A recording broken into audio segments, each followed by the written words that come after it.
It's a trap!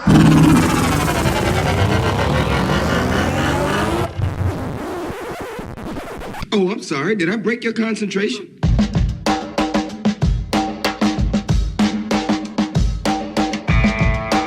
This is the Team of Rivals podcast.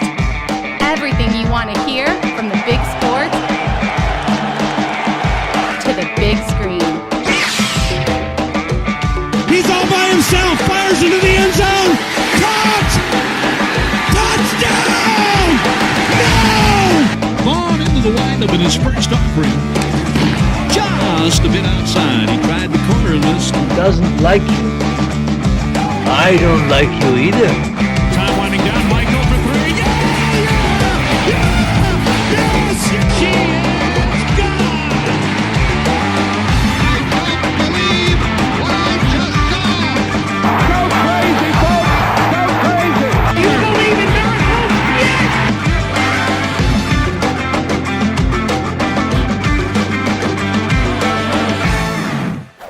You may fire when ready. What?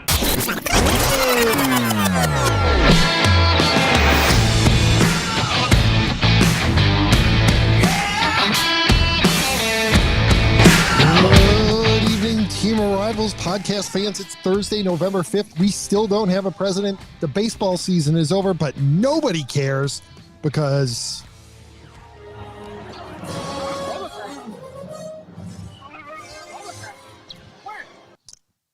yes, of course, we're going to talk the first episode of The Mandalorian tonight. But before we get into it, and before I bring my co-hosts on, because I'm going to do this very quickly, Ron asked me before the show started, Pete, I want to get your take on what happened with the Cubs this year, because Elliot, who is out supposedly helping somebody build a home office, he gave a rambling, incoherent take on the Cubs.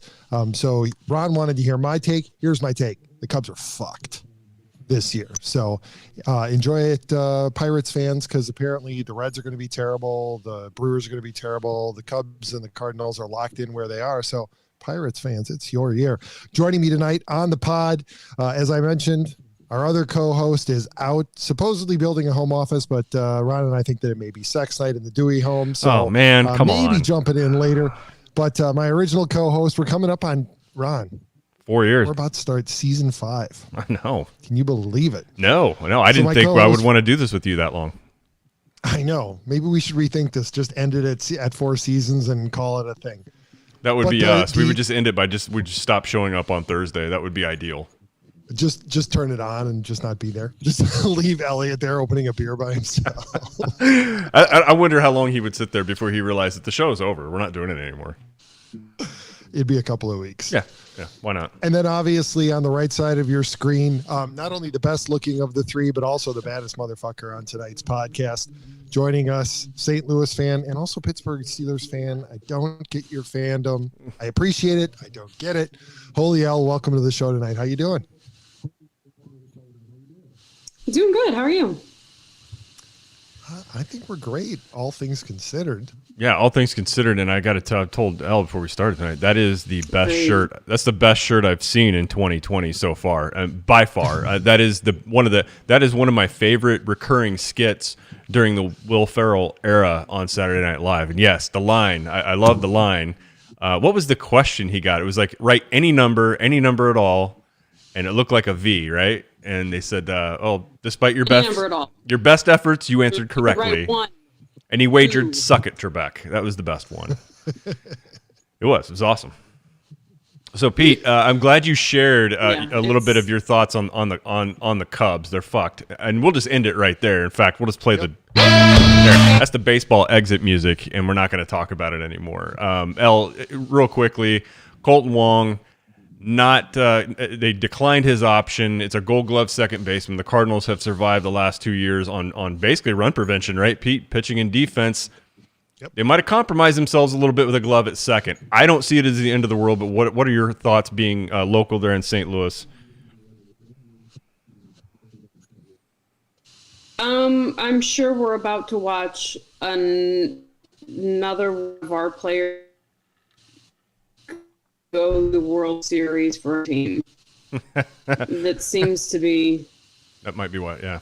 We're just that's what it's who can we pick up or who can we let go to watch them like outperform Excel somewhere everyone. else. Yeah. You know. Yeah. So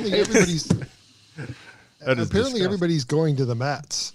That's what everybody seems to think. Now that Steve Cohen actually has money and nobody else does because he didn't lose money owning a baseball team this year. So I think we can look forward to Colton Wong, Yadier Molina, and Adam Wainwright all signing contracts to play in New York, right, guys? It might be. It might be like a sweet thing for Mets fans that remember 06 with Carlos Beltran watching Uncle Charlie just not lay one right out of the plate. That sounds bad, but literally freeze Carlos Beltran, who was in the prime of his career, to end up in New York in a Mets uniform. That might be kind of sweet for some of those folks out there.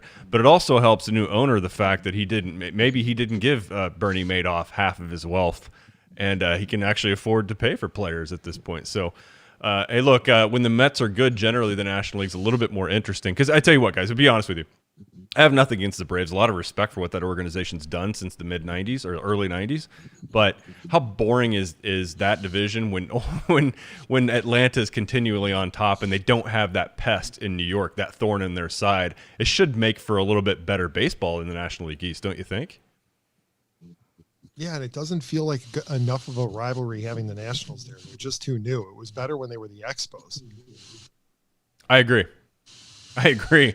Because it is exciting when you find an actual Expos fan. It's like seeing the goddamn Yeti. It's and I did meet not only because he looks like a Yeti.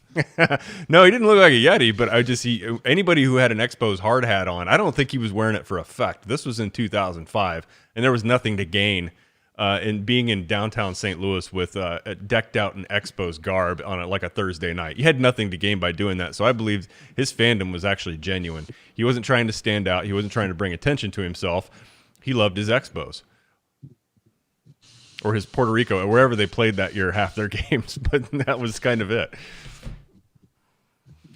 All right. I'm done with the baseball talk, Pete. It's your show at this point. Well, I mean, there's only one other thing to talk about, right? Episode 1, Mandalorian. We're, what is it, about 6 hours away from the drop of episode 2. What did you guys think? The boy and I were able to rewatch season 1, crammed it in last week, and wrapped up episode 8 on Friday night and woke up first thing Saturday morning. I know we were 24 hours late, but still we got it in. And I tell you, he's right in the cut now. He gets all the references now, and we have to stop the episode to talk about stuff because he's like, Dad, that guy looks like, and hey, Dad, isn't that?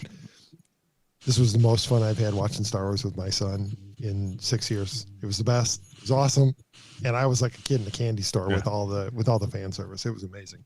You know, and I can kind of speak a little bit to when I was actually able to watch shows like that with my oldest, my 15-year-old, like, you know, years ago when he was 5, 6, 7, 8. I'd finally get to watch stuff for the first time with him, but it took my oldest a while to realize that like, it didn't click with him that I hadn't actually seen this yet. So when you asked me, is that guy going to die? I constantly had to remind him every 5 seconds, like I'm watching it for the first time right now with you, so I don't know anything. And you had to repeat yourself over and over again. But I did watch it with the two boys. And again, what I did was, and I think I explained this last time, I've got a 120-inch pop-up big screen and a projector I bought during COVID because, since we can't go to the movie theater, I actually got a pop-up home theater either for the yard or the garage. It was rainy out, so it's in the garage, but we watched it on a big screen out in the garage early Friday morning, like literally like 5:30, 6 a.m. Before the day got going. So that's always kind of cool. Those two kids don't ask me any questions yet, but yeah, I'm sure the neighbors appreciated it. They can't hear anything. It was inside. It was in the garage. Doors are shut. But so when do you watch your Mandalorian episodes? First thing on a Friday morning? Do you stay up late? Like we didn't ask you that last year. Phone? I usually get to them. Normally, it's about the afternoon. I'll usually watch it sometime Friday afternoon while I'm working.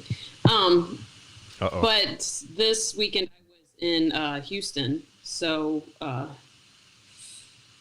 to watch it. Actually, yeah, same thing. Got to watch it Friday afternoon, but I was overlooking Galveston Bay while I was doing it, so it's pretty nice. Very nice. So, Pete, you went back and watched the whole thing, And I wasn't able to do that, but I did go back and watch a couple of the episodes, at least some of my favorite from season 1. And I think that the last 2 episodes are obviously pretty great. But my favorite overall probably has to be episode 3, The Sin. I don't know why I like that one so much, but I did. And I think that's that change in the character when after he had given the child up to get his reward, that he had that guilt and then went back and took the child back. So I think that for some reason, I don't know why. I mean, but I think that's why I like that episode the most. But is there a favorite you took away from season 1? Yeah, I think it's episode 3, and it's because of that. That's where the character really starts to develop some depth. Mm-hmm. You know, those first 2 episodes are just establishing who the Mandalorian is, how dangerous he is, establishing for us what the code is. And it's in episode 3 where we start to see, oh, okay, this guy is not, he's not. I mean, if you think about it, right? Boba Fett is pretty one note for us because he's not around long and he's not a major character. So there's no development. And for anybody, if you didn't watch Clone Wars or Rebels, your only exposure to Mandalorians is through the movies, and thus Boba Fett. And so for most people, Mandalorians are one note and there's no depth to that character. So to have Din Djarin introduced as another version of a Mandalorian provides a heck of a lot of depth that you didn't know. So yeah, I thought that episode 3 really was where, I mean, obviously we were all on board from episode 1, but episode 3 is where the series really got interesting and where I think Filoni and Favreau really set the hook. What about you, Al? Like looking over, thinking back on the first season, the one that, I mean, the introduction, right? The first live action Star Wars we ever had. What stood out for you, at least coming before you went into episode 2, before we got into that one? Like what were your big things that you enjoyed the most? I think besides the baby Yoda, I know, right? Besides his little ears flapping in the wind, but is there an episode or anything that you? Is there an episode or anything that you like you took away from season 1? Like I can't wait to see where they take that or how that goes farther. I really enjoy it because I think it's like we've talked about before. It's dealing with the Star Wars universe, but you're not dealing with the same tired characters over and over again. You're a part of that universe, but I get a new story. I don't have to look at his story and go, okay, I know where he's going. I know where the end game of his storyline is going to be. We don't know. We don't know anything. We don't know his backstory. We don't know who he's going to come across. We don't know who he knows from all those other from all the other movies. It's a standalone, but you have all the outside. You recognize where you're at, but you don't know where you're going, kind of thing. And that's what I prefer. I like that we're in the universe. We recognize the scenery. We understand the little Easter eggs thrown out in all the episodes, but we don't know where we're heading. Whereas everywhere else, you can't start a series with Skywalker and it not be, this is where we're going. Mm-hmm. This is brand new. It's brand new. All of us are along for this journey. Nobody's like, oh, well, this according to the book says. Shut up. We're all enjoying this for the first time. Yeah, that is a great thing that you bring up because post Jedi, anything post Jedi, right, Pete? Like we kind of don't know. So little of that has actually been filled in that she's kind of right. This is a story that's kind of running parallel to whatever's going on with Skywalker trying to reestablish any kind of Jedi Order, and we kind of don't know where any of this is going to end up, or if it's going to loop back or tie back into the main storyline in any way, even if it's going to skim it or touch on it, we just don't know. But I just kind of want to reflect a little bit, at least on some of the things I took away from season 1. And then, Pete, I'm going to turn it completely over to you because I know that we want to get into this tonight, so I'll give you back the... Aye, Captain. You got it. Go ahead. Go nuts. I don't have an agenda. Keep going. No, talk about season 1. That's cool. Since seriously, because okay. I mean, we might as well lay that as the groundwork before jumping into season 2, because obviously we're going to be referencing it as we go. Yeah. So I think, well, I'll just go into this. I mean, a couple of the, obviously there are things that tie into either Star Wars Rebels or Clone Wars that we had touched on last year. The whole Darksaber thing that showed up right at the end of season 1. And if you'd never watched any of those, you're looking at that going, okay, so it's a new Imperial weapon. What the hell is it? But of course, those that have watched, Rebels and Clone Wars, we have an idea. We know what that's all about. We know the story behind it. And then obviously the first question is, how the hell did that guy get it? Yeah, how did he get it? Because the last time we knew, Bo-Katan, who was a Mandalorian who Sabine had turned the saber over to at the end of that conflict. So, and that was in Rebels, right? Am I remembering that correct? Yeah, it was. It was in Star Wars Rebels. She handed it over. And Katie Sackhoff obviously played that character, voiced that character for Rebels. And the rumors are that she is also cast in season 2. We don't. It's not confirmed, but and obviously, who do you think she's coming back to play? You'd have to think it would be that character, right? Logically, but maybe not. Maybe it could be anybody. But there are little things like that. I'm really looking forward to them addressing this year, or at least keeping the momentum on some of those stories like that, like with the Darksaber, with and then there's a whole deeper thing, like why the hell is the Empire even after this child? Does it have anything to do with Palpatine and the fact that his body's dying and he can't find a host that can hold him? I mean, or is it the child's ability to heal? Does he need healed? And hey, this thing can heal him, where none of this, the contraption we've got the Emperor hooked up to, she ain't going to cut it. I don't know why I'm tying that together, but I'm like, why else would they be after this thing? Why is it so important? And so there are all kinds of things. And I know we're not, I'm glad we're not going to get answers to most of that stuff in season 2. I don't think it should be that way. But at least keep me, throw me another carrot or two to keep me wondering about that. That's what I'm hoping for. Actually, Ron, you hit on something really interesting, and I forget exactly where it was confirmed, but something that was mentioned a couple of times during the course of season 1 was this idea of a strand cast, right? And it's subsequently been confirmed, right, that that everything that was done with the Emperor bringing him back was done using strand casts. And his son, who had Rey, is a strand cast, right? Yeah. And Snoke, technically that makes Rey a strand cast, right? And Snoke's a strand cast. So, and then they they go back and forth around the fire at that one point, where the Mandalorian asks Queel if he thinks that it's a strand Yoda cast. is a strand cast. He says no, he's too ugly. He looks evolved, but coming from an Ugnaught character, right? But Gina Carano's character looks like she was, right? So they're already planting the seeds for that, and you would imagine, especially with the emblem that we saw on Dr. What's his name? Blanking on his name, but the guy in the first couple of episodes, that doctor, he had that emblem on his shoulder that was identified as being connected to the cloners. The Kaminoans? Episode 2. Kaminoans? Yeah, the Kaminoans. Kaminoans. Or Kaminoans, however you want to pronounce it. Kaminoans. No, it's called the Kaminoans. It's Camino. It is. It is. It's Camino. Okay, so that got So yeah, Ron, you're pulling at a string that I think that eventually is going to come unraveled at some point. Now, is it going to come unraveled this season? Who knows? But yeah, I think it's definitely going to lead us down that road. I hope so. I think it's just going to be fun. Like, there's so much between Return of the Jedi and When the Force Awakens. Yeah, there's a novel. There's a 3-novel series called Aftermath. There's one about, I think, Princess Leia called Bloodline, where the galaxy learns that her father was actually Anakin Skywalker, Darth Vader, and that ends her political career.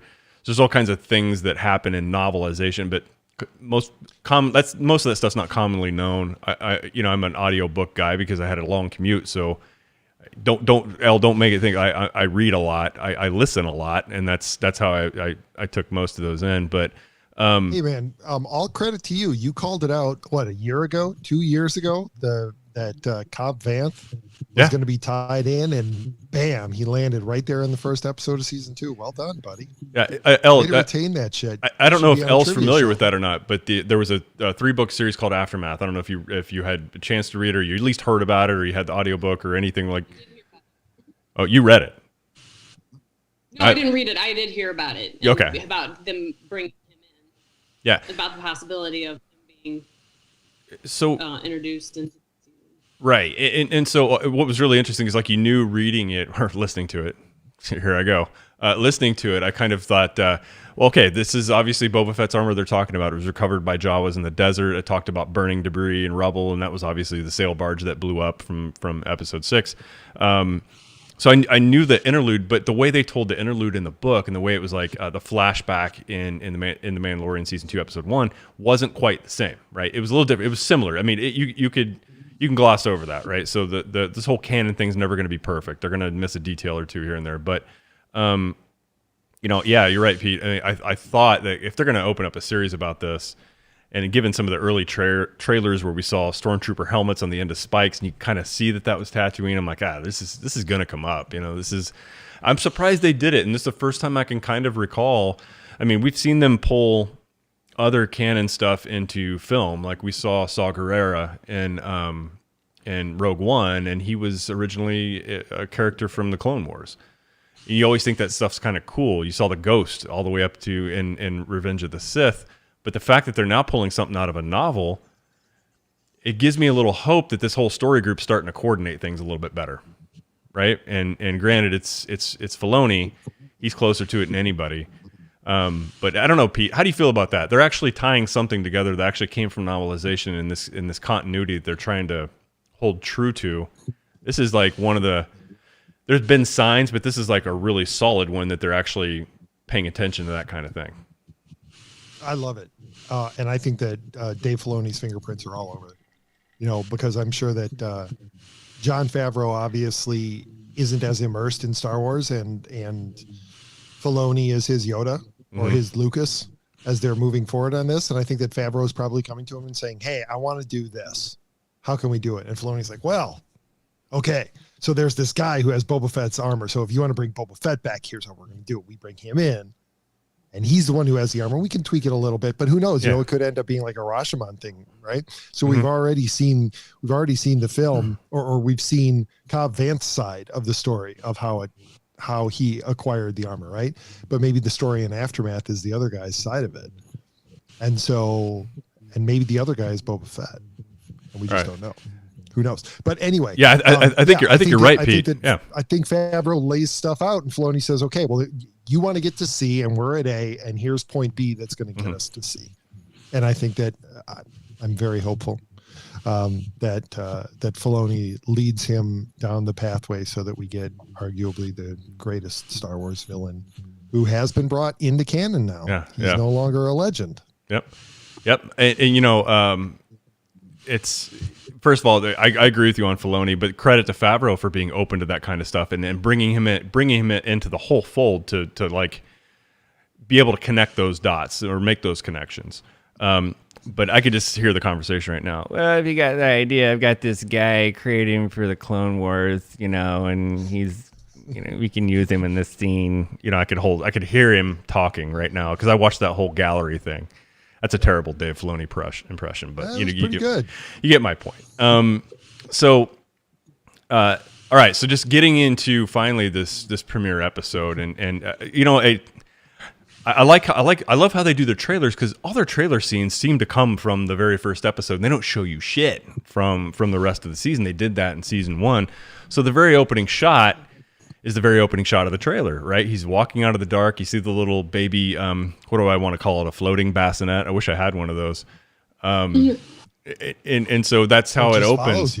And I don't know I don't know what planet. I don't think they've said what planet. I don't know if you guys have picked up on what planet this is supposed to be or what system this is supposed to be. I didn't hear anything about it. No, I don't think anything's been said about what planet it is. Relatively unidentified, right? But there's a ton of graffiti. So go ahead, Al. Oh no, I don't remember it being said, but neither. The graffiti. Yeah, did you notice all the faces that were in the graffiti? Yeah, and if you slow it down, I mean, there's probably a ton of stuff you can pick out of there. And I think people have. If you go YouTube, there are people that have way more time than us that can look at every single image and pick it out. I think I saw Elle's arm on one of the walls there, and I mean that. And I'm not kidding. When I saw all of the Star Wars imagery, the little things, I'm not kidding. That's one of the first things I thought about was your arm and your hand. There you go. Yeah, exactly. That is one of the things I thought about. I'm like, oh, Yeah. you must have inspired It them. was well done. So we get to that point, and then we've got. And I don't know what you guys think. Might be a little thing I have that's not that entertaining to even talk about. The male Twi'leks. Why do the male Twi'leks look so like just not good? And you see the female Twi'leks, and they've done their makeup and everything so much better. The males look like they look terrible. They look terrible. Going all the way back to Bib Fortuna in Jabba's palace. Why are the males so goddamn ugly in the Twi'lek species? But they've nailed the females. How that sounds really good. But you know what? You get what I'm saying. Like the female Twi'leks look so much better the way they're done, and the males look terrible. All of them. It's called evolution, Ron. I was gonna say, have you been out in society? I mean, it's Ron, look no further than your home. Well, okay, fine. Yeah, that's true. A good point. Look at this show right now. Of course. But anyway, so you see the Twi'lek, and then it's the open arena, and you know, in the trailers, guys, I didn't actually know those were Gamorreans fighting in there. I couldn't tell because I saw the single-eyed guy, and there were Gamorreans at battle. We finally see the Gamorreans actually doing something, rather than the grossly overweight ones in Jabba's palace that just stood in a hallway. We actually saw some at battle. I don't know what you guys think of that. Just is there anything you took away from that? I mean, were they electrified? Their little axes? What was going on there? one of the breakdowns had that it was a throwback to one of the animated series when they would fight. So I don't know if they just did that or if it was just to have something like different. I didn't, but somebody had said that there was a correlation between that and fighting with a certain type of sword in one of the animated series. I wonder if it was the whole vibroblade thing where it's like electrified and whatever. But I always thought if there would have been Gamorreans fighting in an arena, if you told me that years ago, I would have thought it would have been more like a sumo match or something of that effect, and not like, not with their battle axes, Pete. So there's not really much to take away that. Did you guys? Well, Ron, you see. Yeah. You're not looking at it literally enough. I mean, if you take it to its logical extension, what you have is, what we're seeing is the warriors in their prime, right? But then what we saw in Jabba's palace were the warriors after they had retired from the arena, and they were the fat, slobby mall security guards who just stand there and don't really have to do anything because the place is crawling with bounty hunters who take care of their shit on their own. They don't need the big fat lizard people to get involved. So of course they get a little bit overweight and, they're falling out of their armor and everything. They've lost a step. Give them a break, man. I'm trying to think of, is it like Buster Douglas? That's who I thought of. Buster Douglas was fit in the ring, and as soon as he stopped fighting, whoa, what happened? But so John Leguizamo played the one-eyed thing, and I think we've seen that alien creature at some point in time in the Star Wars universe, and I can't put my finger on what species it might have been. The voice sounded familiar, and I honestly didn't know who it was until the credits rolled at the end. Did you guys pick it out? Favreau. Oh, you did? Yeah, I thought it was Favreau when I heard it. I was like, "That's it. Are they really putting Favreau in to do a voice that quickly after he had already played a Mandalorian?" So I mean, hats off to Leguizamo for really giving a completely different tone to his voice for that characterization. Yeah, Elle, your thought on that? Did you recognize that? Because I sure didn't. I did. Because he does. I mean, it's. Yeah, I mean he's. Yeah, it was. Yeah, I was glad to see him too because he's got a great voice. He really does. Going all the way back to the clown in Spawn, which was a funny character. I don't know if you guys remember that movie. That was it was a terrible movie. But if they were ever going to portray that clown, he did a really good job doing that character. But yeah, so I thought the voice sounded familiar. I didn't know what it was till the end. Of course, in the trailer, they showed the whistling birds being activated on the wrist, and of course, the child closing the bassinet. I know that's not what it's called, but I like to call it that because I know that people with no kids get pissed because they don't want these baby terms. Isn't it like an electropram or a vibropram or something like that? Not that it matters. Floating bassinet. Floating. Sounds much better. Right. Made by Britax. So Pete doesn't understand that one. I worked there for a few weeks. They manufacture them down here in South Carolina. But anyway, so that whole part happened. He closed the bassinet. The whistling birds went off, and I mean, Mando's showing who he is, right? That's the Mando we saw in the first 2 episodes you alluded to earlier, Pete. He's a bounty hunter. He's a killer, and he took him out. Zabrak was another little Easter egg, maybe thrown in there. But that species is part of the Star Wars galaxy, so it's not like mind-blowing to see a Zabrak in there, but it was a tattoo-less Zabrak, I think, for the most part, and we're used to seeing like Darth Maul colored, from the Clone Wars and everything, but Zabraks are taken out.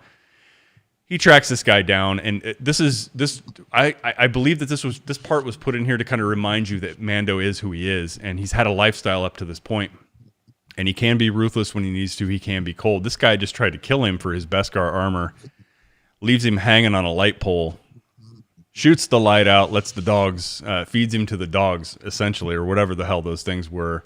But I don't know, guys. That part, was that a little bit surprising? Because we thought he had a little bit more heart, but I guess when he can flip that cold switch, he can do it, right? Yeah, no, it's who he still is. It's who he still is. That's not going to change. It's probably just a little bit more channeled now in the direction of the child. I won't call it Baby Yoda, but it's the child. Whatever. I know. And we've seen this growth in the character, particularly the latter half of the series. And we see it a little bit further on in episode 1. He obviously had a soft spot for Queel. He had a soft spot for IG-11. He likes Cara Dune. He likes Greef Karga. These are all characters, obviously. Who doesn't love Baby Yoda? These are all characters that he has a soft spot for and that he trusts. And IG-11 actually opens him up to droids because when he lands on Tatooine, he allows the pit droids to work on his ship. So we're seeing an evolution in the character, but what we haven't seen is a complete shift in him, right? You're absolutely right, Elle. He still is that ruthless character. And when his interests are threatened, he's not going to give any quarter. Well, when his quest is threatened, right? He had been quested to find the kind or whoever it is that this child belongs to, whether it's the wizards that can move stuff with their mind, which I want to get into that in a little while, like why he's so knowledgeless on Jedi. But anybody that gets in the way of that quest, he's just gonna mow him over. Like if they're not gonna help him, or if they're getting in his way.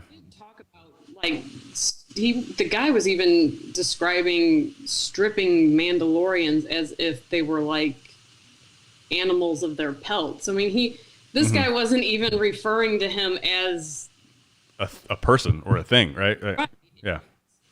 We're lucky when we get, great armor to strip from you things, when we come across you. So it's like this guy, I'm gonna, I'm saving future Mandalorians from being stripped by this cold-blooded a-hole. So, but we love John Leguizamo, right? Just not one-eyed, I guess.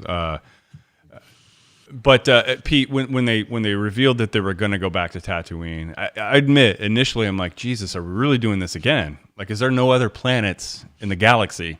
Like, are we really going back to Tatooine again? I fell into that trap. Like, what could possibly be there anymore? Look, it was kind of cool in the Gunslinger episode from season 1, seeing Tatooine again. I know some people call it nostalgia porn, but look, it was kind of cool seeing the town. It was a little less populated. It seemed like it was a little bit more deserted than what we had left it, I guess, in episode 4. But we saw the cantina. That might have been a little over the top. Now droids tending the bar, and when droids weren't allowed in there before. There's some changes that were new management at the cantina there in Mos Eisley. But look, I was like not that excited to go back there. However, they showed us, I think, Tatooine again, but a side or an angle of Tatooine and the Tusken Raiders that we were kind of familiar with, but way less familiar with. Pete, you touched on something earlier about like being very one-dimensional. Savages, raiders. You saw a different side of it. You saw it from a different angle. We actually saw a crate dragon, heard about it, saw a skeleton once, big deal. Now we've got Tatooine kind of in a different context, and it gave it some depth, some layers that, no, I didn't necessarily need, but I'm glad I have now.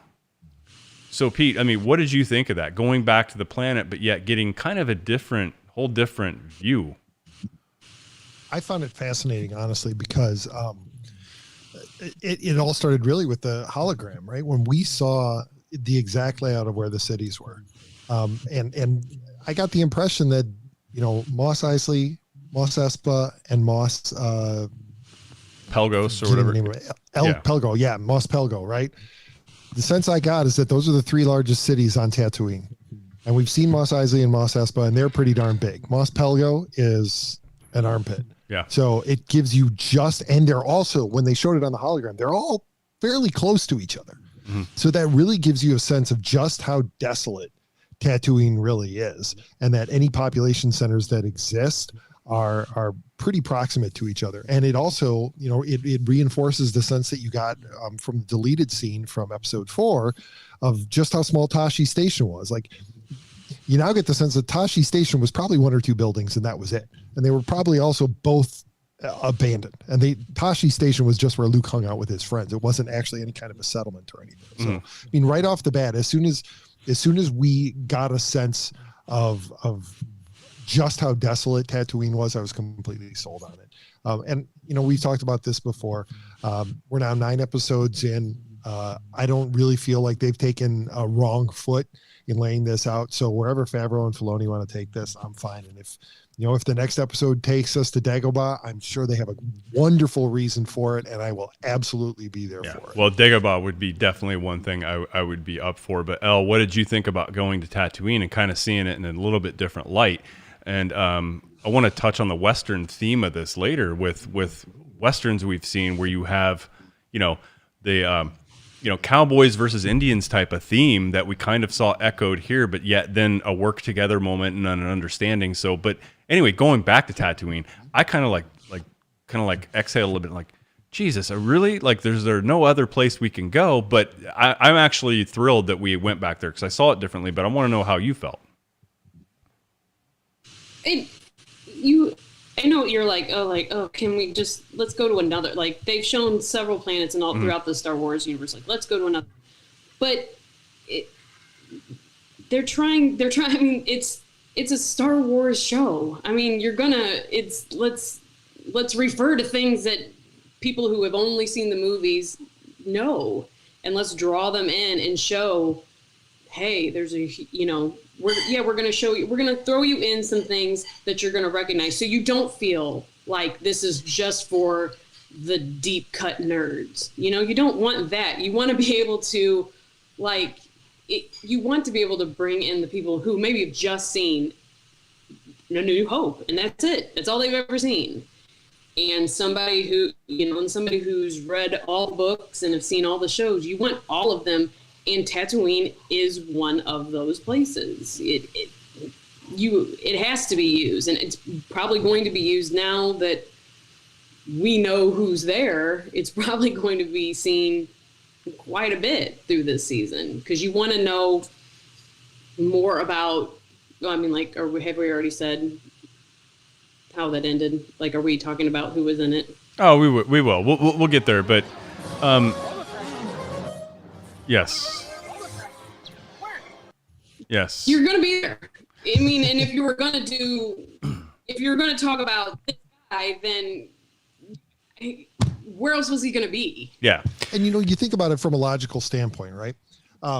It's been established in the first season that the Mandalorians at this point are very much underground and that they only go out one at a time. So any kind of an encounter with a Mandalorian is going to be something that is uncommon in the galaxy. And people are going to notice if they see Mandalorian armor, right? All of the magic of the Empire, Jedi, Sith, Mandalorians, all of that stuff is gone, and we're not seeing that anymore. Heck, we're barely seeing Imperial stormtroopers. So any sighting of Mandalorian armor is going to be noteworthy.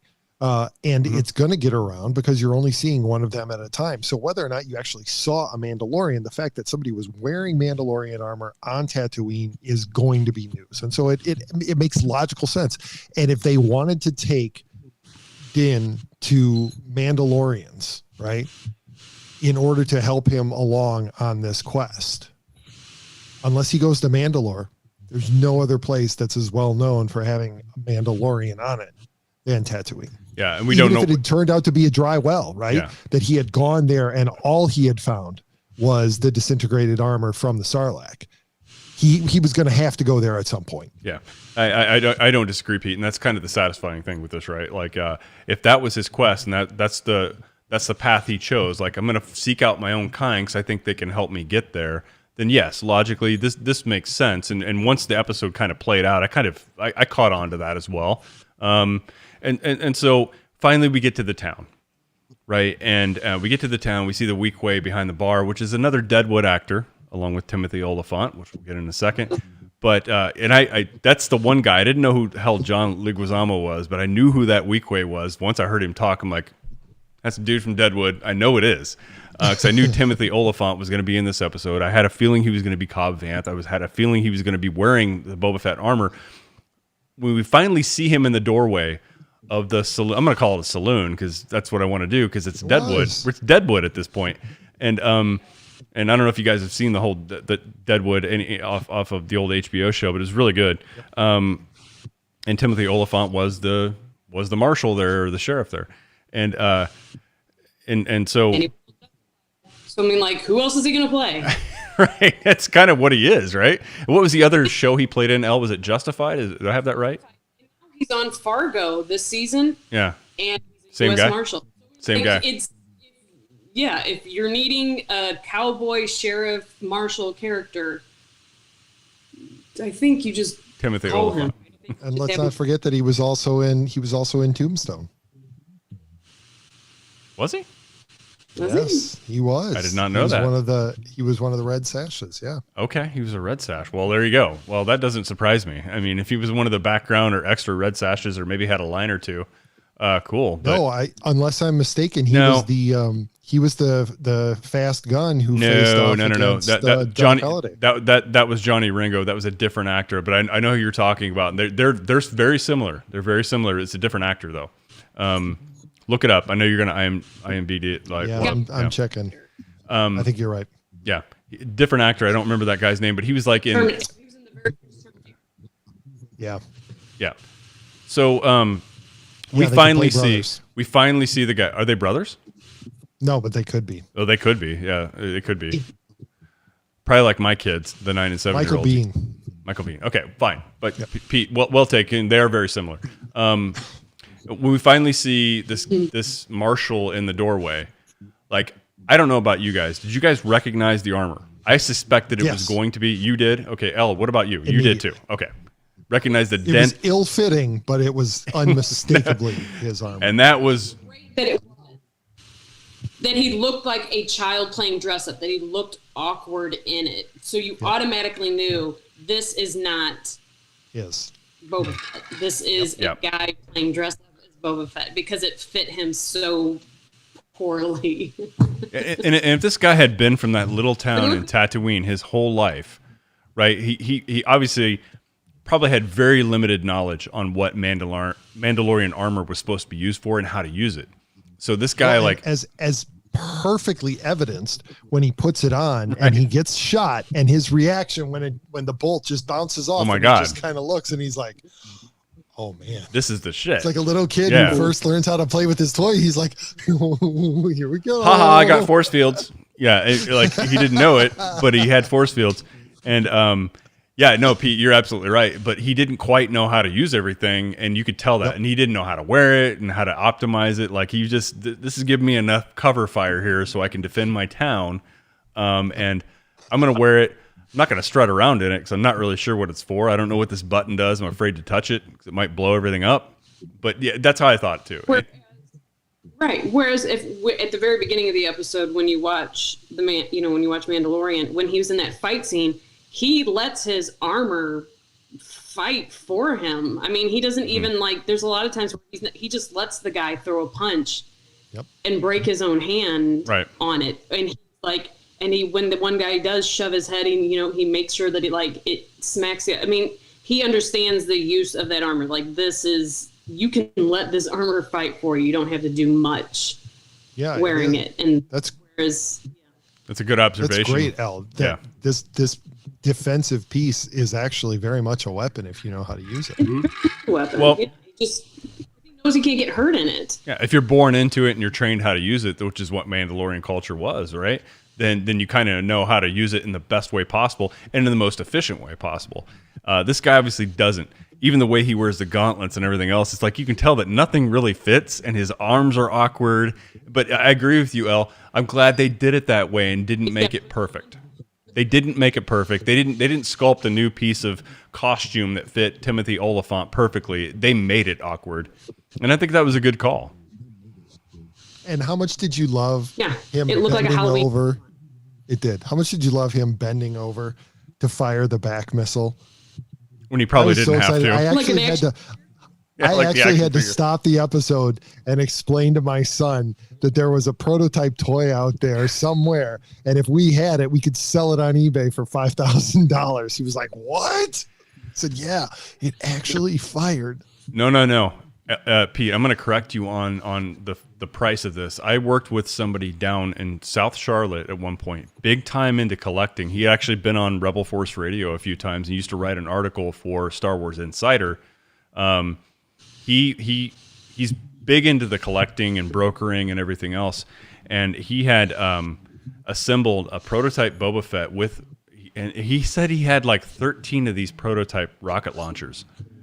And he was able to complete a whole prototype, put it in a case, have it evaluated, graded, and I'm telling you right now, he was able to sell that thing in a case to a collector for over $20,000. And and I'm like, how many of those rockets do you have? And he's like, oh, like 13. I'm like, what do those go for? And he's like, oh, probably about $1,000 a piece. And I'm like, kidding me? And long story short, he was from the Ohio-ish area. I'm not going to say where, but he had some inroads to old Kenner people, and has access to all like prototype stuff that was used to photograph like the toy boxes and things. Like, so this guy's like pretty deep into all that stuff. Like any of the new things, like the Black Series stuff that I like to collect, he's like, whatever. They make millions of those. Like he has like the wax figures of 1977 stuff they were creating, like in 6-inch, 9-inch scale, where they scale them down at the manufacturer to make like the stuff that we used to buy. So big head Luke. Yeah, big head Han, right? Like, it was yes, you're right. It was that kind of stuff. So looking at the armor not fitting well, not really sure how to use it, but just being effective enough to be dangerous, I thought was a really good touch on that. And of course, in the bar, going back to the bar scene, as soon as he took the helmet off, the Mando stopped walking towards the table and would be like, "You're not a Mandalorian. Who the hell are you? Give that shit back right now. Cough it up right now." Right? Which immediately starts making you think, like, going back to the Clone Wars episode, Pete, where it was revealed, I think from a Mandalorian senator or something like that, that he didn't know how Jango Fett got his armor. He wasn't a Mandalorian. Like, how did he get it? So it makes you start thinking about, until the Clone Wars came about, like we always assumed Boba Fett was a Mandalorian warrior. And when the Clone Wars arrived, oh wait, Jango Fett wasn't a Mandalorian. I mean, after all, he did take his helmet off in episode 2, right? I mean, people saw his face. Well, I know he's kind of living, maybe he was a double agent, but the Kaminoans saw his face. They knew who he was. Isn't there creed? Which actually raises an interesting question. Has the creed started to develop since the end of the Battle of Mandalore by the time we see Boba Fett? Because they're trying to hide. Because we never see Boba Fett take his helmet off. Is he actually, at this point, is he a second wave Mandalorian, right? So he may not be Mandalorian by blood, but he's Mandalorian by belief. That's an interesting question. Is that creed now a thing because they are endangered? Right. Is it now a thing because nobody can know who you are? So very, very interesting. And obviously, this starts as far back as when Din Djarin was rescued, right? And it was during the Clone Wars, clearly, when he was rescued by Mandalorians, because you saw battle droids. Or I guess it could have been after war or something, but obviously it stretches a little bit farther back, but obviously it was when they become an endangered species, if you want to say that, or endangered race or people. So what if, so here's a theory. What if this actually turns out to be an adaptation, right? So the Mandalorians recognize that they're losing their race, but they don't want to lose their warrior ways. And so instead what they start to do is they take on these foundlings, right? And they raise them in the Mandalorian culture, and they just add on to it. You don't take off your helmet because, and this is an offshoot. This is a sect of Mandalorians. They recognize that this is the only way that they can continue to keep their beliefs alive. And so that these new foundlings, these new additions to the race are not challenged. You don't take your helmet off because then you do not reveal the fact that you're not Mandalorian, and this is the way that you're going to survive. I don't know, Elle, what do you think? I threw that in there.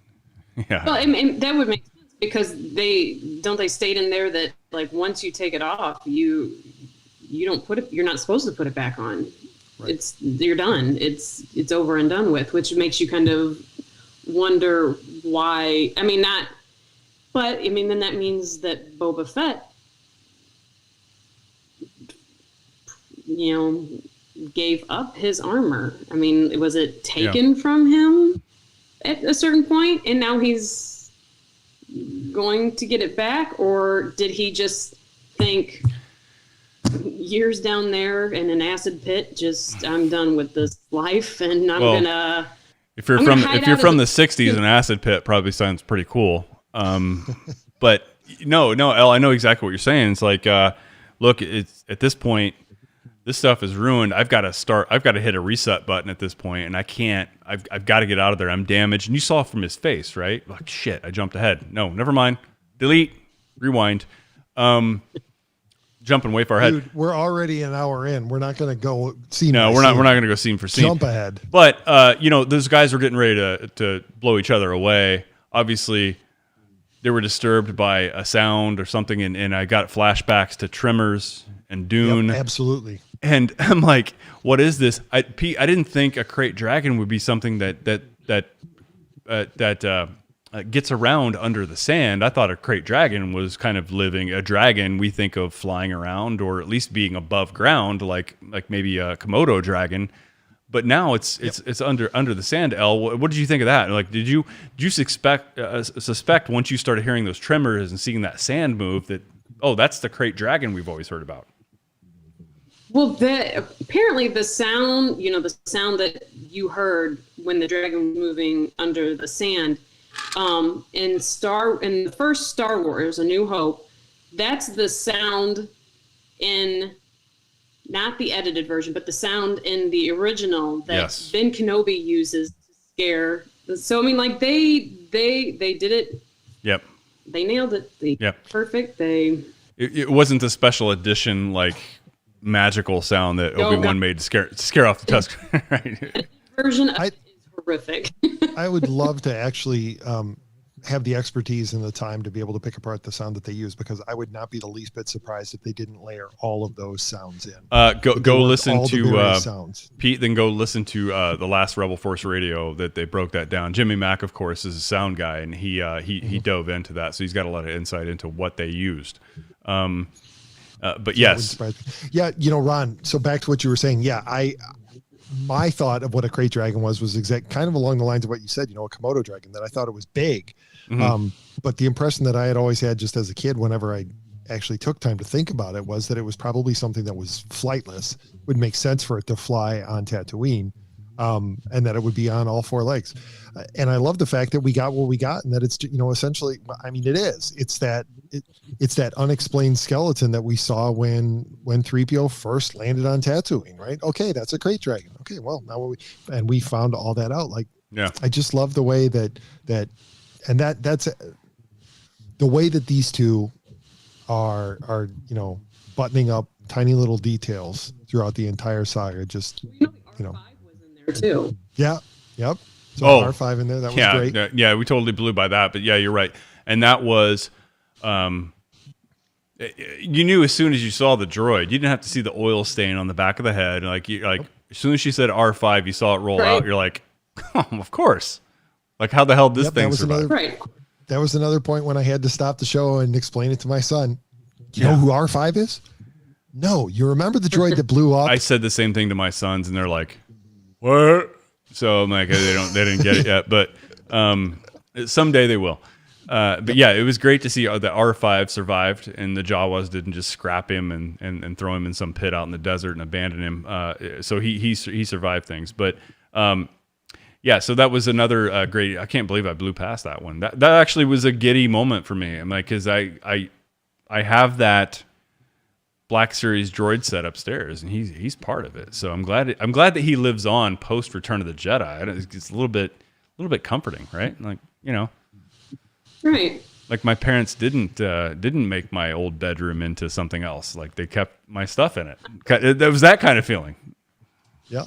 And, since we're on droids, credit to Filoni and Favreau for finding a way to make pit droids still comical, but not completely annoying and cloying. I mean, they've done a really good job on these 2 trips to Tatooine to where the pit droids actually seem somewhat useful. Yeah, they're bumbling and they're vaudeville characters, but they're not completely useless and total comic relief the way that they were with in the Lucas. prequels. Yeah, he's made them actually useful. They know what they're doing. Yep. They're just poorly built. They're cheap.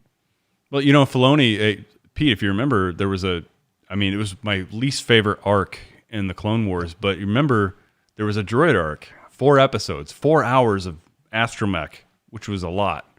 But that one droid was a pit droid, right? Yeah, so I mean, he's got a fondness for those. But yes, I agree with you. They brought something that annoyed most boomers like us, that love the original trilogy, kind of had some issues with the prequels, a little bit less issues now that we've had some distance from it, and we have things like the Clone Wars to get our perspective changed a little bit. But anyway, so look, we've only gotten as far as the Sarlacc here, but there is a whole element here of the Tusken Raiders. I want to touch on this a little bit more because, look, we've only seen from episode 4, we only knew that they attack it right before dawn. They're raiders, there's looters, and they're really kind of like almost like savages is how they're portrayed to us. And in episode 2, which is the next taste we got of Tusken Raiders, except for the couple pop shots in episode 1 they took at the pod racers, we didn't get much flavor for them there either. They kidnapped somebody, they had some new dog creatures or whatever, and then they had a camp. Big deal, and Anakin wiped them all out. But now we get we had kind of an exposure to the Tusken Raiders in season 1, episode 5, Gunslinger, right? Where we figured out Mando could communicate with them through kind of like hand signals, and it was elevated a lot in this episode where he, not just hand signals, he could grunt, do whatever, speak their language, and we saw a different side of the Tusken Raiders. A lot different side of them. He's clearly spent a lot of time with them, right? Because it's not just that he can communicate with them, but he actually knows their culture. Which is amazing. I mean, you think about it, Pete, to your point, like we saw off-world Jawas on another planet in season 1, not just on Tatooine. We saw off-world, right? It's what they're called. Is there a Tusken Raider type of thing that's off-world as well, where he would have had exposure? I don't know. But yeah, it is amazing. Like he could speak their language, at least do the sign language, hand signals, and communicate with them. We saw a different side of the Tusken Raiders that I wasn't looking for, but I'm kind of glad we got. Yeah, I agree. It makes them, again, it adds more depth, more dimension. It makes them far more interesting. And it was cool to see them marching their banthas in single file so that they could disguise their numbers, to see them work together. Yeah, it was great to have them and to know now that they're in that back pocket, right? So if he needs to, the Mandalorian can draw on them as allies at some point in the future, either in another battle of some kind, or if he needs to hide himself amongst the Raiders at some point, kind of makes you not want to call them sand people anymore. Yeah, very true. So I'm going to bypass the whole part where they actually wiped out the Krayt Dragon. I mean, that part for me, the whole battle against the Krayt Dragon, kind of drug on a little bit. It wasn't the most interesting part of the show. But Elle, like, what do you think of this? Like, so they take this thing down, and then from canon, from a element of canon, they pull out this pearl out of the carcass, right? If you remember this, Right. from canon, from several sources in canon, like they pull out this thing, and I thought when he first held it up, I'm like, oh, is it another egg like this, like episode 2 back in season 1, the furry egg, which sounds terrible, sounds actually gross, but it was this egg theme, and I thought they were doing that again. Then I recognized, oh no, this is a Krayt Dragon pearl, but we've heard this before. Han Solo, I believe. I think we've heard it from Han Solo, but I think, Pete, correct me if I'm wrong, it's come up in some kind of novelization before, but where I remember it is from the Knights of the Old Republic. That was the first mention of it, was Knights of the Old Republic. I thought so. And it was a turn-based RPG game on Xbox. That's where I first got exposed to it. But the Krayt Dragon Pearl was a thing, and I didn't know that. Very rare. And obviously, they're very hard to kill because they travel under sand, which now we know why they're so hard to kill. And so that was kind of a thing there that I thought was interesting. And again, Pete, if we didn't have somebody like a Dave Filoni or the story group there, that never shows up, ever. So for nerds, we're all like rejoicing. I'm looking it up on Wikipedia now because I wasn't nearly as well versed, but I mean, it says on here they easily could bring 100,000 credits, and yeah, you're absolutely right, El. Han used the Krayt Dragon Pearl to pay his way into the game where he won the Millennium Falcon from Lando. So yeah, well established. So that must have been in Legends, yeah. Because in canon, right, he had the little vial of whatever it was, the coaxium, right, to buy his way in. See, they scrubbed it away. But Dave Filoni said, F you guys, and bringing Yep. F you guys, and bringing the pearl back. So now we get to the end, and this is really what I want to get into with you guys. We knew this was coming. We knew Tim Morrison, who played Jango Fett, who voiced over a lot of the redos of Empire Strikes Back with Boba Fett's voice. He's the face of all the clones, right? And the last shot of the episode, Elle, what'd you think? Did you suspect that was him? When we just saw the backside of him, like, what did you think? No, I had remembered seeing something that they were going to, not reference or bring back Boba Fett and some, or that they were going. I didn't expect to be bam right out the gate, episode 1. I didn't expect that at all. I expected we'd be, working towards it somewhere through the season, but not episode 1. Now this is what we know. This is where we're going. They have to keep going. Was he hiding out with the Tusken Raiders? I mean, like, was he masked the entire time? Because he had one of their rifles and yeah. He had the cycler rifle and the gaffy stick crossed on his back. Yeah. So it's like, was he the one? Like, there's a shot of like where they're at the campsite and like the Tusken, they're all like communicating with him, but there's one kind of sitting off and kind of staring at him across the fire, but not really ever saying anything, not engaging with him. It's like, is that him? Now it's like, where's he been at? Yeah, I suspect he was grateful for the dragon. I suspect you're right, Elle, and that's what after seeing that, and I've probably watched it 3 times since the initial viewing, and I agree with you. I don't know. I'd have to go back and watch the guy you're talking about, but my thought was, since he had that gaffy stick, Pete, and since he had that rifle, like, shit, he's been part of this tribe the whole time. He's been in the background.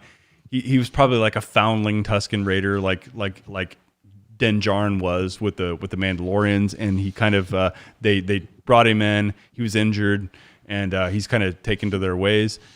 And I don't know if he's watched the Marshal the whole time, but maybe this is the first encounter. And he's like, I get that Samuel L. Jackson line in my head, like, motherfucker, got my armor. I'm going to follow you around now. But obviously, when we saw Tim Morrison at the end of this episode, you knew. And Pete, I kind of wanted Tim Morrison since he got cast in season 2. I didn't know where he would show up. My hope, selfishly, was it's Captain Rex. I love Captain Rex. I was fine with the Boba Fett ending, but I was like, he's got to be a clone. He's got to be Wolf or Gregor or Captain Rex. He's got to be one of those guys, right? That's still survived, and they run into him, and he can help the Mandalorian connect some of the dots, right, on his way. But Pete, your thoughts on Boba Fett can actually connect quite a few dots for Din Djarin, maybe even way more than Rex could have. Well, in answer to your earlier question, as soon as I saw a Tusken Raider without any kind of helmet or headgear on, watching Mando take off in the distance, I knew it was Boba Fett before he even turned around. I think both of you are absolutely right. I think that he has been a part of this particular Tusken Raider tribe. My guess, Ron, is you're absolutely right. He was pulled from the Sarlacc pit and nursed back to health by the Raiders. And he saw this as exactly what we talked about before. This was his opportunity to restart, right? So he got rid of the armor, just left it behind, and adopted their ways and took it as this was how he was going to move forward. And did he give up his armor? Well, we don't know. Why would he be so concerned? We don't know if he came out. If they pulled him from it and stripped him of it. So here's where the fuck is my armor? So here's an expansion of my theory then, right? He and Din have already crossed paths. If Din has spent time with the Tuskens and has gotten to know their culture, their language, how they communicate, maybe Boba Fett has had his eye on, because remember, we heard the Spurs. Now, obviously now what we're seeing is that the Spurs were probably Cobb Vanth. Yeah. But still, who's to say that that Boba Fett and Din haven't crossed paths years and years ago, and that Boba Fett has always been aware of him and has always kind of had an eye on him, and this is just their paths coming together again, and could be very exciting what we see in the next episode, because maybe this is his way back into the culture. And Ron, I wouldn't entirely write off the possibility that we do see Captain Rex, because as you said, he is a clone. It is Tim Morrison. And there's nothing that says that Tim Morrison can't play Gregor, Wolf, and Rex as well as Boba Fett, because he's all of them, and they're all relatively the same age. But Pete, right? I'll go back to that. Are all first generation clones. I want to go back briefly to that scene you're talking about was that Cobb Vanth that approached Fennec Shen at the end of episode 5, the corpse. I don't think it was. If you remember, that character that came up had a cape on, had something long draped over them. I do think that was Boba Fett out of the armor, because somebody on YouTube, I love these guys. They played a sound when that character radio frequency. Yeah, that radio frequency. And when you go back to that one episode in the special edition in episode 4, when they just pan the camera just on Boba Fett, stops right in the middle of the frame. That same exact sound is right there. But that sound would be tied to the armor. It wouldn't be tied to maybe. But Cobb Vanth didn't wear a cape. Well, I think, so this is what we're probably going to find out in the next episode. Yeah, I hope so. Who it was with Fennec Shen. Yeah, and that's the last thing I want to get into, guys. Since we all know, we all are like 95% sure that that's Boba Fett we see at the end. What is his role going to play going forward? Is he purely just one-minded, I'm just giving my shit back? Or is it going to be a little more than that? I don't think so, and I have no idea, which is what really excites me, because Favreau and Filoni have continued to surprise me, even when we saw things that we knew were coming. They still managed to make it unique and to surprise us. So I can't wait to see what they're going to do with him, because I think it's going to come completely out of left field, and it's going to be totally satisfying. Elle? Wouldn't he kind of be able to clue Mando into, this might be a Jedi reproduction of something? I mean, like, he's going to be aware of the Jedi. There's a good fucking chance he was aware of Yoda. I mean, I think so. And if we go with the earlier theory that he too is a foundling, he is going to be able to do exactly what Din was looking for when he went to Tatooine in the first place. He's going to be able to point him in the direction of other Mandalorians. Yeah, I think so too. So he may not be on the travels, but I bet we're going to get a pretty good 1-to-1 scene between two Mandalorians, discussing their culture and propelling Din on his way. Yeah, and I agree with you, Pete. That notion right there, like he's going to serve a purpose briefly right here, I think in the next episode, to kind of get him educated on what these things are, not just wizards or whatever the hell they call them, magicians, or like he's going to be able to like clue him in on what these people were, what this religion was, be able to point him in a path, send him on his way. But if they brought Tim Morrison back into the show, it's not the last we're going to see him. And I don't think it's the last we're going to see of Timothy Olyphant's character either. I mean, you don't bring an actor like that in for one episode. I mean, Christ. Nope. They even said, I hope our paths cross again. That's just like a telegraphing, like it's going to cross again. And if we know anything from episode 1, the Mandalorian went back and picked up his buddies to help him do something. And I kind of I feel like the same thing's going to happen here. Like he needs their help. He's going to go back and get him. And I think. What if they're cloning Yodas now? What's that? Like, what if they're like, he would be like firsthand knowledge of like any kind of cloning, reproduction, He is going one. on. He is What are one. they- So. like, again, where did Yoda come from? Are they cloning little Yodas now? I need one. He could be. We don't know. We don't even know what that species is, right? In the Star Wars universe. I'm telling you, I want the species to be. I want us to find out that the species is named Yoda. That is the species name, and so he's Master Yoda because he is the Master Yoda, and this is Baby Yoda because it is truly a Baby Yoda. I want the species to be named Yoda. Yeah. And maybe he's a clone. Maybe he's a Yoda clone. That'd be good. I mean, it could be, right? I mean, there's nothing saying 50 years old, right? This child is 50 years old. Nothing saying that Palpatine didn't get a little finger prick on Yoda one day in his office. Oh, sorry, didn't mean to do that. And then cloned him in Camino and 50 years earlier. And all of a sudden you've got this.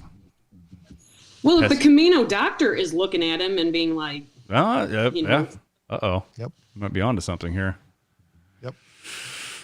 Had to do the math for my son when we were watching last week because he was like, how can he do all this stuff, Dad, but he can't talk? And I said, well, if you think about it, if he could live to be 900 years old, then that means that he's 5. I mean, Doesn't we know all many develop words differently at age 5. and they talk backwards anyway, which I hope, here's the thing. I would love for this series to go on long enough to where you get to that thing being a teenager and just talking shit, but in Yoda type of speak. That would be the best. Although, there have been analyses done, and there's a theory that actually the backwards Yoda talk that we saw in episode 5 may have just been a put on for Luke because he doesn't talk nearly as backwards in the prequels. And so there's been speculation that the reason that he talks backwards like that is to make himself seem more less dangerous and less of a threat, and to throw Luke off the track, because if he came out and he's talking all this Jedi theory and stuff, and he talks, he wanted to play it off as though I know a little bit less, I'm a little dumber. You can underestimate me because I'm not as intelligent as you. Exactly, because Lucas doesn't have him lean into it nearly as much in the prequels as he did in 5 and 6. Yeah. But anyway, that just puts us down our nerds hole. Yeah. So for those of you baseball fans, sorry, but it had to be done. And this is what you can expect, because we know the winter meetings are going to be virtual this year. There's not going to be a heck of a lot with baseball, except with the Mets. So, I mean, that's what you can count on. You can count on the Mets signing everybody, Francisco Lindor getting traded, and probably Chris Bryant getting traded or released. So that's what you have to look forward to. And Cardinals fans, you can probably also bid Yadier Molina and Adam Wainwright adieu. There, we've given you your requisite baseball at the beginning and the end of the podcast. We hope you enjoyed the Star Wars content tonight. More than a prediction. Sounds like a declaration. That's fine. Whenever a Cubs fan makes a declaration, it usually works in our favor. So just let him go.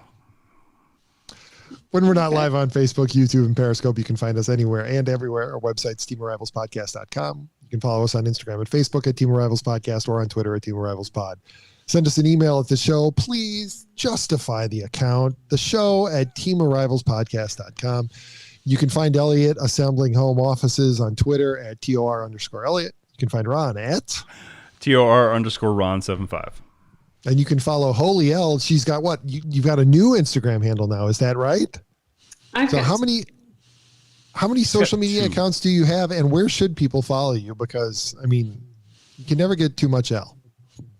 Well, Twitter is at Holy_Elle, HOLY_ELLE. And that is the same for my Instagram. And then I also have my personal training Instagram, which is at Holy Elle Fit. There you go. There we go. I've got too many. It's too many. You can never have too many. You never have to. Holy Elle accounts. No, I need a staff. Well, some people even put out a Holy Elle account for you every once in a while. Oh, occasionally. Don't worry. People looking out for me. I know. Well, we report them for you when we see them. So, all right. It's just hours away from getting into episode 2. That's why I kind of love and both hate doing these episodes on Thursday, because we have like 6 days to think about what we just saw. I guess sometimes, Pete, for you and I, that's good. But just a matter of hours.